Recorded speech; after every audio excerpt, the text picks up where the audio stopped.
আজকে যে অধ্যায়টি নিয়ে আলোচনা করব সেটি হলো নবম শ্রেণীর একটি অধ্যায়, রেচন। এই রেচন অধ্যায়ে উদ্ভিদ এবং প্রাণীর রেচন প্রক্রিয়া আমরা দেখে নেব। রেচন বলতে কি বোঝায়? রেচন বলতে বোঝায় জীবদেহে বিপাকীয় ক্রিয়ার ফলে উৎপন্ন ক্ষতিকারক বিষাক্ত পদার্থগুলি দেহের বাইরে বের করে দেওয়ার যে প্রক্রিয়া, যে পদ্ধতি, সেই পদ্ধতিকে বলা হয় রেচন। এরপর দেখে নেব উদ্ভিদের রেচন পদার্থ ত্যাগের কৌশল। উদ্ভিদ মূলত তিনটি পদ্ধতিতে রেচন পদার্থ ত্যাগ করে থাকে। এক নাম্বার হচ্ছে পত্রমোচন, অর্থাৎ পাতা ঝরিয়ে রেচন পদার্থ অপসারণ করে থাকে। পর্ণমোচী উদ্ভিদ যারা আছে তারা বছরের একটি নির্দিষ্ট ঋতুতে সমস্ত পাতা ঝরিয়ে দেয় এবং রেচন পদার্থ অপসারণ করে। পর্ণমোচী উদ্ভিদের উদাহরণ হিসেবে আমরা আমড়া এবং শিমুলের কথা বলতে পারি। চিরহরিৎ উদ্ভিদ যেগুলো আছে সেগুলো বছরের সব সময়ই কম বেশি পাতা ঝরিয়ে রেচন পদার্থ অপসারণ করে। উদাহরণ হিসেবে আম এবং জামের কথা বলা যেতে পারে। বাকল মোচন অর্থাৎ ছাল অপসারণের মাধ্যমে রেচন পদার্থ ত্যাগ করে থাকে পেয়ারা, অর্জুন এবং দারুচিনি। দারুচিনির ইকোনমিক ভ্যালুও রয়েছে।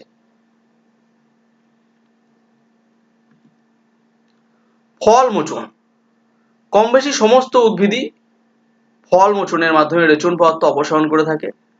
কিছু কিছু উদ্ভিদের ফলে কিছু কিছু জৈব অ্যাসিড সঞ্চিত থাকে, সেগুলি রেচন ফল মোচনের মাধ্যমে অপসারিত হয়ে যায়। যেমন তেঁতুলে টার্টারিক অ্যাসিড, আপেলে ম্যালিক অ্যাসিড, আমরুলে অক্সালিক অ্যাসিড, লেবুতে সাইট্রিক অ্যাসিড উপস্থিত থাকে। এই তিনটি পদ্ধতি ছাড়াও গঁদ, রজন, তরুক্ষীর, ধাতব কেলাস এবং ক্রিস্টাল ত্যাগের মাধ্যমেও উদ্ভিদ রেচন পদার্থ অপসারিত করে থাকে। এই পয়েন্টটা একটু মনে রাখবে, উদ্ভিদের কার্বনযুক্ত একটা রেচন পদার্থ হলো ক্ষয়ের। ক্ষয়ের কিসের উদাহরণ? ট্যানিনের উদাহরণ। কার্বনযুক্ত রেচন পদার্থ ক্ষয়ের, এই ক্ষয়ের ট্যানিনের উদাহরণ।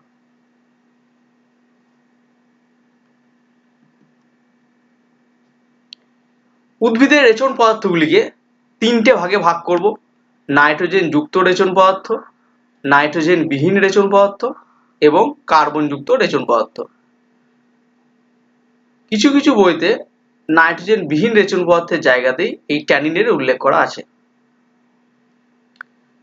উপক্ষার বলতে কি বোঝায়? উপক্ষার বলতে বোঝায় উদ্ভিদের নাইট্রোজেন যুক্ত যেসব রেচন পদার্থের ভেষজ গুণ রয়েছে সেগুলোকে উপক্ষার বলা হয়।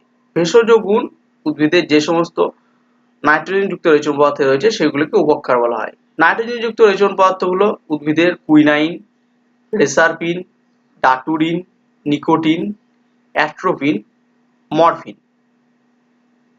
নাইট্রোজেন বিহীন রেচন পদার্থ উদ্ভিদের গঁদ, রজন, তরুক্ষীর এবং কার্বন যুক্ত রেচন পদার্থ উদ্ভিদের হলো ট্যানিন। এরপর একে একে নাইট্রোজেন যুক্ত রেচন পদার্থগুলো দেখে নেব উদ্ভিদের এবং তাদের অর্থনৈতিক গুরুত্বও দেখে নেব। কুইনাইন সিনকোনা গাছের ছালে পাওয়া যায় এবং এটি ম্যালেরিয়ার ওষুধ তৈরিতে ব্যবহৃত হয়। এটি হলো সিনকোনা গাছ, সিনকোনা গাছের ছাল। রেসারপিন, রেসারপিন সর্পগন্ধা গাছের মূলে পাওয়া যায়। এটা সর্পগন্ধা গাছের মূল। এটা উচ্চ রক্তচাপ কমানোর ওষুধ তৈরিতে ব্যবহৃত হয়। হাই ব্লাড প্রেসার কন্ট্রোল করতে রেসারপিন ব্যবহৃত হয়, যেটি সর্পগন্ধা গাছের মূল থেকে পাওয়া যায়। উপাক্ষার ডাটুরিন, ধুতুরা গাছের পাতা ও ফলে ডাটুরিন থাকে। ধুতুরা গাছের পাতা এবং ফলে ডাটুরিন পাওয়া যায়। এই ডাটুরিন হাঁপানির ওষুধ তৈরিতে ব্যবহৃত হয়। নিকোটিন, নিকোটিন তামাক গাছের পাতায় পাওয়া যায়। নিকোটিন মাদক দ্রব্য হিসেবে ব্যবহৃত হয়। অ্যাট্রোপিন, অ্যাট্রোপিন বেলেডোনা গাছের মূল ও পাতায় পাওয়া যায়। এটি চোখের তারারন্ধ্র প্রসারণের ওষুধ তৈরিতে ব্যবহৃত হয়। মরফিন আফিম গাছের কাঁচা ফলের ত্বকে পাওয়া যায়। এটা ব্যথা বেদনার উপশমকারী হিসেবে ব্যবহৃত হয়। এইগুলি ছিল উদ্ভিদের নাইট্রোজেন যুক্ত রেচন পদার্থ, উপক্ষার, যেগুলো ভেষজ গুণ সমৃদ্ধ।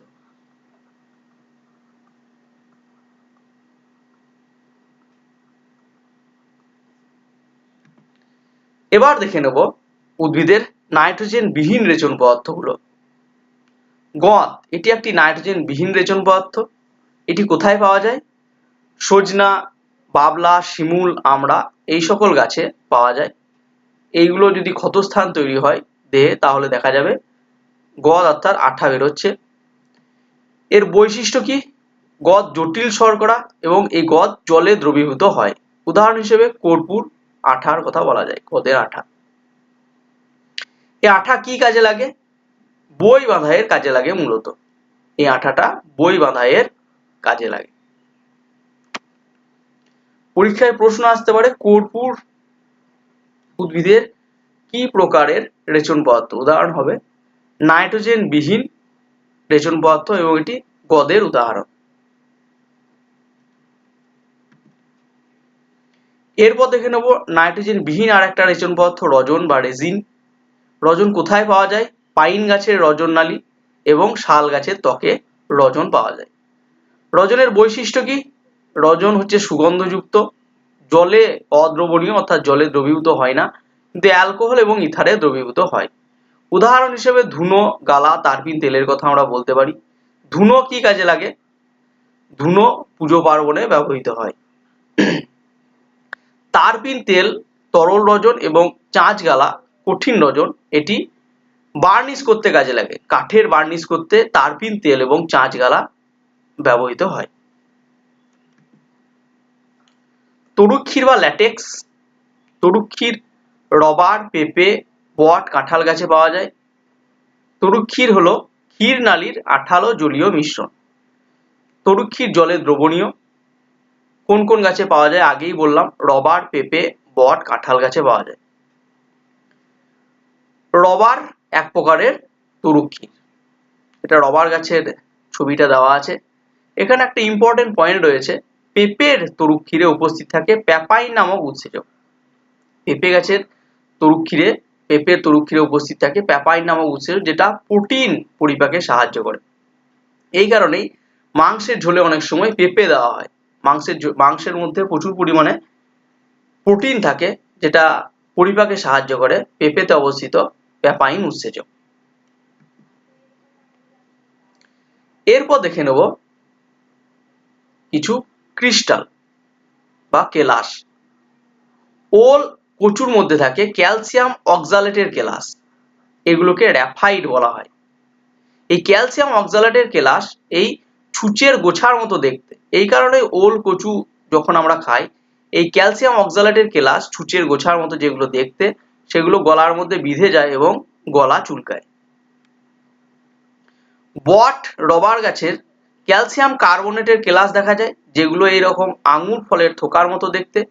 এই ক্যালসিয়াম অক্সালেটের কেলাসকে সিস্টোলিথ বলা হয় এবং সিস্টোলিথ যুক্ত কোষকে লিথোসিস্ট বলা হয়। এখানে শেষ হলো উদ্ভিদের রেচন পদ্ধতি। এরপর আমরা দেখে নেব প্রাণীদের রেচন। কিছু কিছু প্রাণীদের রেচন অঙ্গের নাম তোমাদের বইতে দেওয়া আছে, সেগুলো একটু মনে রাখতে হবে। রেচন অঙ্গ সংকোচনশীল গহ্বর। এটা কাদের দেখা যায়? প্রোটোজোয়া পর্বের যে প্রাণী রয়েছে অ্যামিবা, তাদের দেখা যায়। অ্যামিবার রেচন অঙ্গের নাম কি? সংকোচনশীল গহ্বর। ফ্লেম কোষ কাদের দেখা যায়? চ্যাপ্টা কৃমি, যেমন ফিতা কৃমি, প্ল্যানেরিয়া, এদের দেখা যায় ফ্লেম কোষ। পরীক্ষায় প্রশ্ন আসবে ফিতা কৃমির রেচন অঙ্গের নাম কি? উত্তর হবে ফ্লেম কোষ। নেফ্রিডিয়া কাদের দেখা যায়? অ্যানিলিডা পর্বের যে প্রাণী রয়েছে, যেমন কেঁচো, যোগ, এদের রেচন অঙ্গ হলো নেফ্রিডিয়া। ম্যালপিজিয়ার নালিকা কাদের রেচন অঙ্গ? পতঙ্গদের রেচন অঙ্গ ম্যালপিজিয়ার নালিকা। আরশোলা, ফড়িং, অর্থোপোডা পর্বের যে প্রাণী রয়েছে, তাদের রেচন অঙ্গ ম্যালপিজিয়ার নালিকা। বৃক্ক কাদের রেচন অঙ্গ? উন্নত মেরুদণ্ডী প্রাণী, মানুষের রেচন অঙ্গ হলো বৃক্ক। এছাড়াও চিংড়ির রেচন অঙ্গ সবুজ গ্রন্থি এবং কাঁকড়া বিছের রেচন অঙ্গ কক্সাল গ্রন্থি। এরপর দেখে নেব মানুষের রেচনতন্ত্র।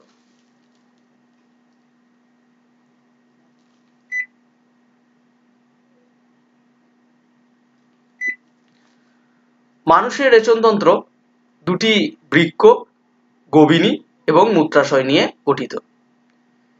এই বৃক্ক দুটিতে রক্ত আসে হৃৎপিণ্ড থেকে, বৃক্কীয় ধমনীর মাধ্যমে নাইট্রোজেন যুক্ত রক্ত আসে এবং বৃক্কে এই রক্তে পরিশ্রুত হয় এবং বৃক্কীয় শিরার মাধ্যমে আবার হৃৎপিণ্ডে ফিরে যায়। এই দুটো নালীকে বলা হয় গোবিনী এবং এটি মূত্রাশয়। বৃক্কীয় ধমনীর মাধ্যমে হৃৎপিণ্ড থেকে রক্ত বৃক্কে আসে এবং বৃক্কে রক্ত পরিশ্রুত হয় এবং যে রেচন পদার্থগুলো আছে, বজ্র পদার্থগুলো আছে, সেগুলো এই বৃক্ক থেকে গোবিনীর মাধ্যমে মূত্রের সাহায্যে মূত্রাশয়ে সাময়িকভাবে জমা থাকে এবং পরবর্তীকালে মূত্রাশয় থেকে বেরিয়ে যায়।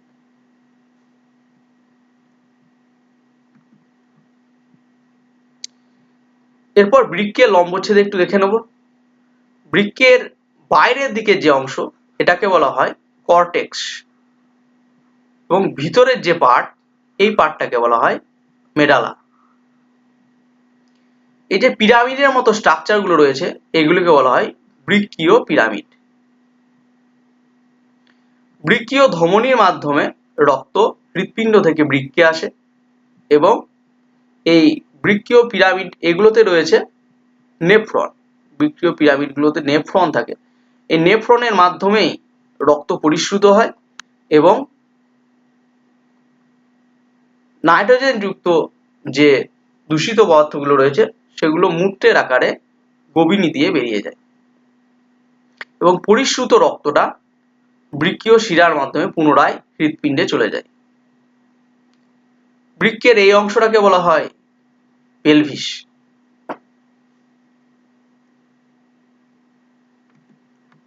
এরপর দেখে নেব নেফ্রনের গঠন। নেফ্রনের গঠনটা খুবই ইম্পর্টেন্ট তোমাদের এক্সাম পয়েন্ট অফ ভিউ থেকে।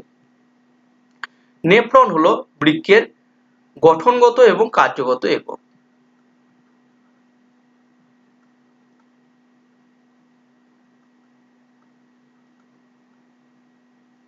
প্রত্যেকটা বৃক্কে 10 লক্ষ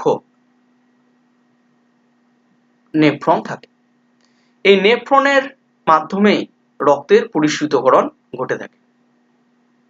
নেফ্রনের গঠনটা একটু দেখে নেব।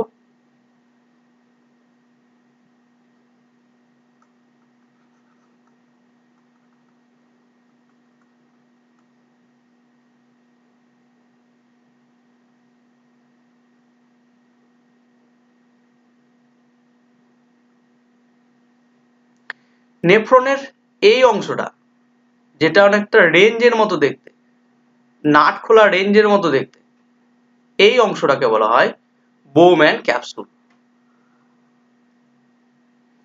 বোম্যান ক্যাপসুলের মধ্যে এই যে রক্তের জালক রয়েছে এই জালকটাকে বলা হয় গ্লোমেরুলাস। বোম্যান ক্যাপসুলের ভিতরে যে রক্তের জালক রয়েছে এই যে জালকটা রয়েছে এই জালকটাকে বলা হয় গ্লোমেরুলাস। গ্লোমেরুলাস এবং বোম্যান ক্যাপসুল নিয়ে গঠিত হয় ম্যালপিজিয়ান কর্পাসেল।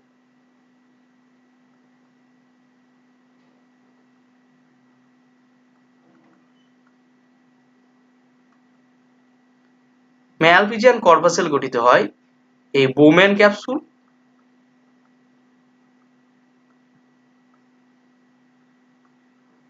ও গ্লোমেরুলাস নিয়ে।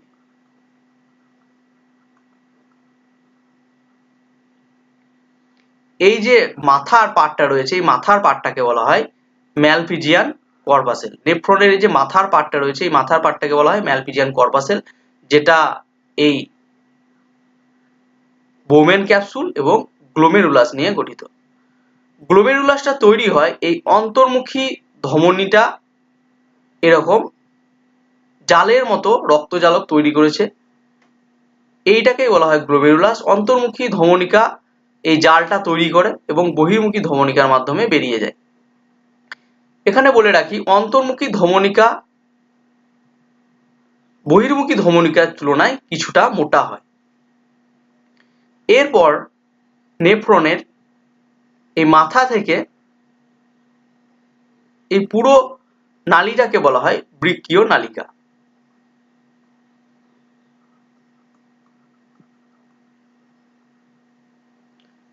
বৃক্কীয় নালিকার এই মাথা থেকে এত দূর অবধি, মাথা থেকে এইটা বৃক্কীয় নালিকার এই যে পার্ট এই পার্টটাকে বলা হয় পরসংবর্ত নালিকা। এই যে ইউ শেপড বৃক্কীয় নালিকার পার্ট, যেটা তুলনামূলকভাবে কিছুটা সরু, সেটাকে বলা হয় হেনলির লুপ। হেনলির লুপ থেকে এতটা অবধি বৃক্কীয় নালিকার যে পার্ট, সেটাকে বলা হয় দূরসংবর্ত নালিকা। দূরসংবর্ত নালিকা যুক্ত থাকে সংগ্রাহী নালিকার সঙ্গে। এই সংগ্রাহী নালিকায় অনেকগুলো নেফ্রনের দূরসংবর্ত নালিকা যুক্ত থাকে।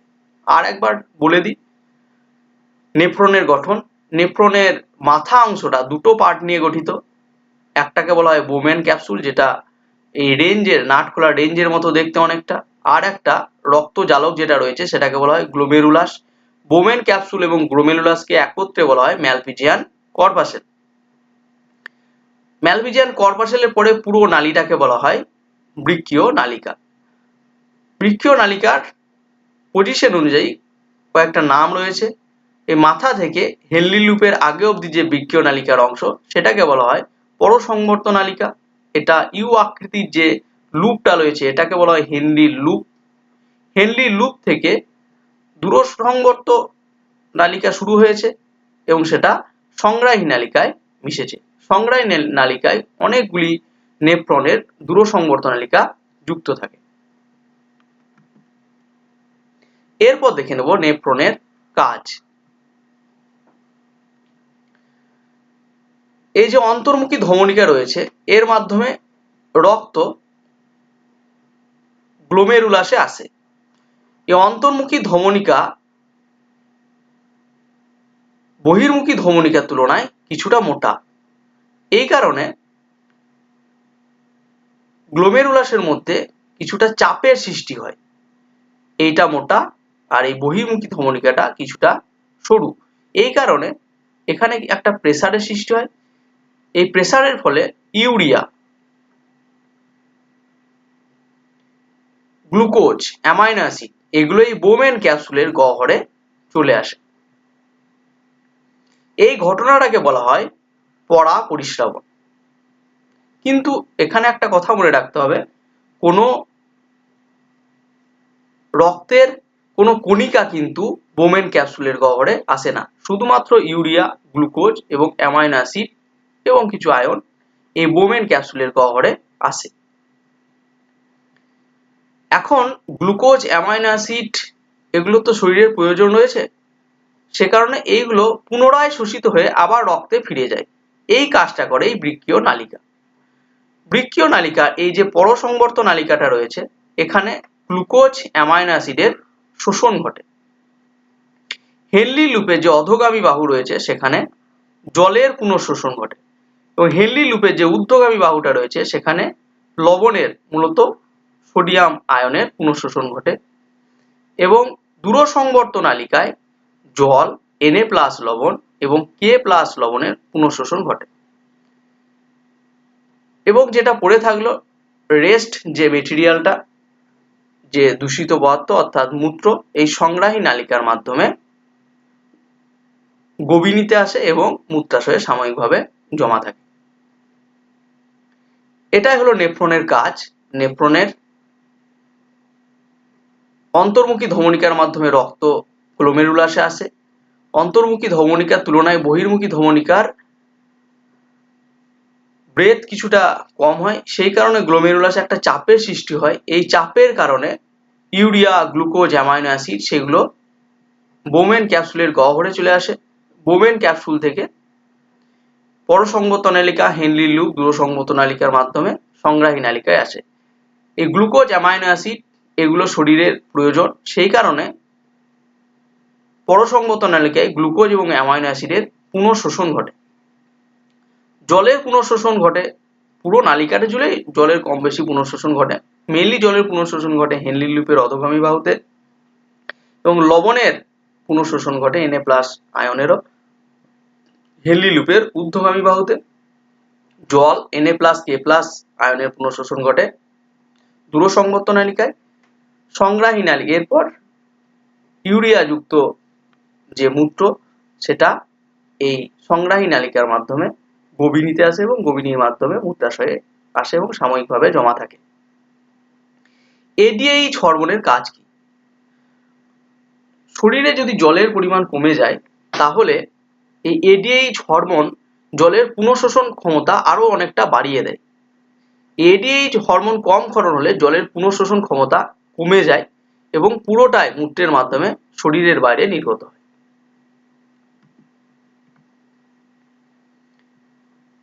মানবদেহের অতিরিক্ত রেচন অঙ্গ। বৃক্ক ছাড়াও মানবদেহের আরো 3টি রেচন অঙ্গ রয়েছে, যার মধ্যে প্রধান যকৃৎ অর্থাৎ লিভার। যকৃৎ কিভাবে রেচনে সাহায্য করে? যকৃতে ইউরিয়া উৎপাদিত হয়। অর্নিথিন চক্রের মাধ্যমে ইউরিয়া তৈরি করতে সাহায্য করে যকৃৎ। হিমোগ্লোবিন ভেঙে যায় যকৃতের মধ্যে, যে মৃত লোহিত রক্তকণিকা গুলো থাকে সেগুলোর হিমোগ্লোবিন ভেঙে বিলিরুবিন এবং বিলিভার্ডিন গঠিত হয়। এগুলো হলো রেচন পদার্থ। মানুষের আর একটা অঙ্গ হচ্ছে ফুসফুস। এটার মাধ্যমে আমরা জানি প্রশ্বাসের মাধ্যমে অক্সিজেন গৃহীত হয় এবং নিঃশ্বাসের মাধ্যমে কার্বন ডাই অক্সাইড শরীরের রেচন পদার্থ শরীর থেকে বেরিয়ে যায়। এছাড়াও নিঃশ্বাসের মাধ্যমে অ্যাসিটোন, কিছু জলীয় বাষ্প শরীর থেকে বেরিয়ে যায়। ত্বক। ত্বক কিভাবে রেচনে সাহায্য করে? ত্বকে অবস্থিত ঘর্মগ্রন্থি থেকে যে ঘাম নিঃসৃত হয় সেটার মাধ্যমে কিছুটা পরিমাণ ইউরিয়া শরীরের বাইরে নিঃসৃত হয়। সিবেসিয়াস গ্রন্থি থেকে যে সিবাম নিঃসৃত হয় সেই সিবামের মাধ্যমে কিছুটা কোলেস্টেরল এবং ফ্যাটি অ্যাসিড শরীরের বাইরে নির্গত হয়। এটা হচ্ছে সিবেসিয়াস গ্ল্যান্ড, সিবেসিয়াস গ্রন্থি। এরপরে দেখে নেব মূত্রের কিছু অস্বাভাবিক উপাদান যেগুলো মূত্রের মধ্যে উপস্থিত থাকা উচিত নয়। স্বাভাবিক অবস্থায় মূত্রে এইগুলো উপস্থিত থাকে না, শরীরে কোনো রোগ হলে এইগুলো উপস্থিত থাকে। গ্লুকোজ ডায়াবেটিস মেলিটাস যদি রোগ হয় তাহলে গ্লুকোজ উপস্থিত থাকে মূত্রে এবং এটাকে বলা হয় গ্লুকোসুরিয়া। বিলিরুবিন উপস্থিত থাকে মূত্রে যদি জন্ডিস রোগ হয় এবং এটাকে বলা হয় বিলিরুবিনুরিয়া। কিটোন বডি কখন মূত্রে উপস্থিত থাকে? যদি অনশন করা হয়, দীর্ঘদিন ধরে না খেয়ে থাকা হয়, তাহলে মূত্রে কিটোন বডির অস্তিত্ব পাওয়া যায়। এবং ডায়াবেটিস মেলিটাস তার যদি সুগার থাকে, ব্লাড সুগার থাকে, তাহলেও কিটোন বডি পাওয়া যায়। এইটাকে বলা হয় কিটোনিউরিয়া। অ্যালবুমিন অর্থাৎ প্রোটিন জাতীয় খাদ্য যদি গ্রহণ করা হয় বা অতিরিক্ত পরিশ্রম করা হয় তাহলে মূত্রের মধ্যে অ্যালবুমিনের উপস্থিতি পাওয়া যায়। এইটাকে বলা হয় অ্যালবুমিনিউরিয়া। তো এই পর্যন্তই ছিল রেচন। এইটা কভার করলে কম বেশি পুরোটাই কভার হয়ে যাবে। ধন্যবাদ।